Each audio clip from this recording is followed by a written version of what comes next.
In the last video, we talked about why AI horror feels real, because it mirrors systems that already exist. Psychological horror goes one step further. It doesn't mirror the world. It mirrors you. And that's why it lingers. Not because it was loud, not because it shocked you, but because somewhere in the silence, your brain kept working, and it hasn't stopped.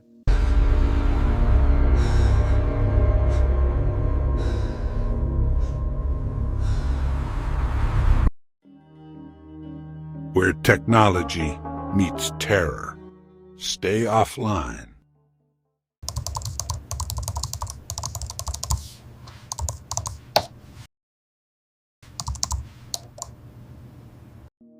Psychological horror doesn't rely on monsters. It relies on uncertainty. It removes clear rules. No visible threat. No confirmed danger. Just suggestion. And your brain hates suggestion. Because suggestion leaves space. And your brain fills space automatically.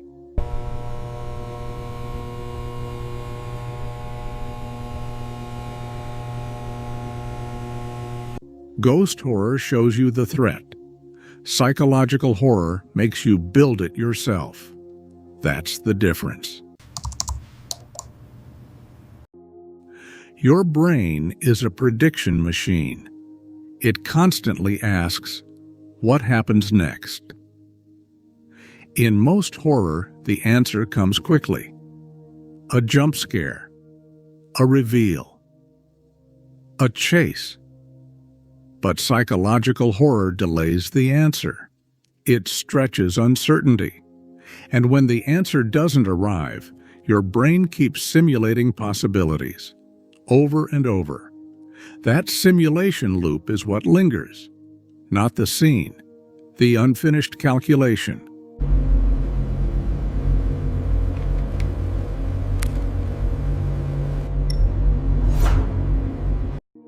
There's a psychological principle called the unfinished task effect.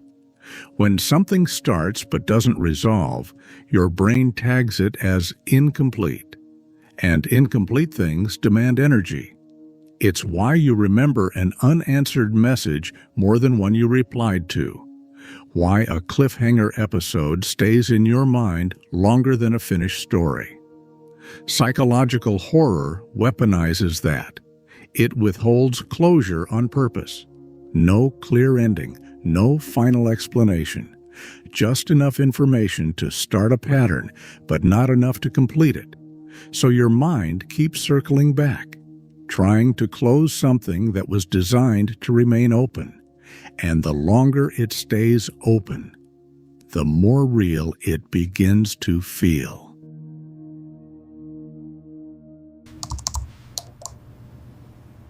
The most effective psychological horror never confirms. Was it real? Was it imagined? Was the character unstable? Or perceptive? Your brain doesn't like unresolved contradictions, so it tries to solve them, even after the movie ends.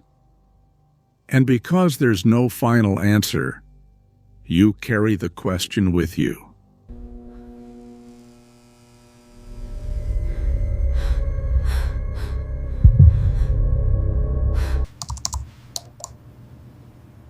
There's another layer. Psychological horror often targets identity, memory, perception, sanity. It suggests that the threat isn't outside, it's inside, and that's destabilizing. Because you can lock a door, you can run from something physical, but you can't easily escape your own mind. When horror attacks perception itself, it removes your most trusted tool, reality. And once doubt enters that space, it spreads quietly.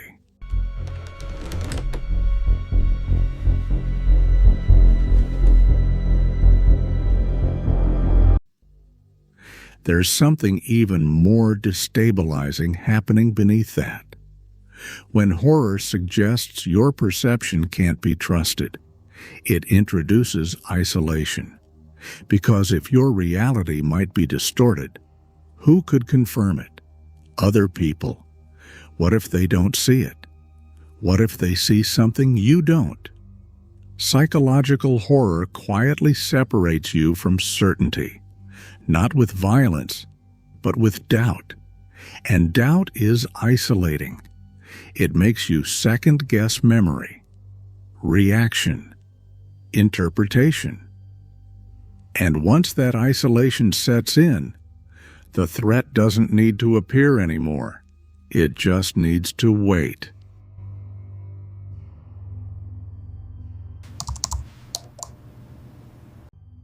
After psychological horror ends, nothing visually changes in your world. Your room looks the same. Your hallway looks the same. But your interpretation shifts. You notice small sounds, small shadows, ambiguous details.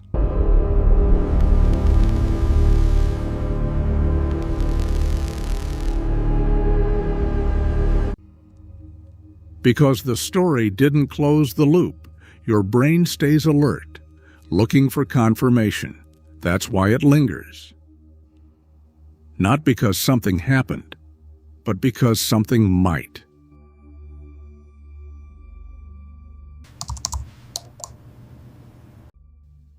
In the last episode, we explored systems that watch, algorithms, data, patterns. Psychological horror operates the same way.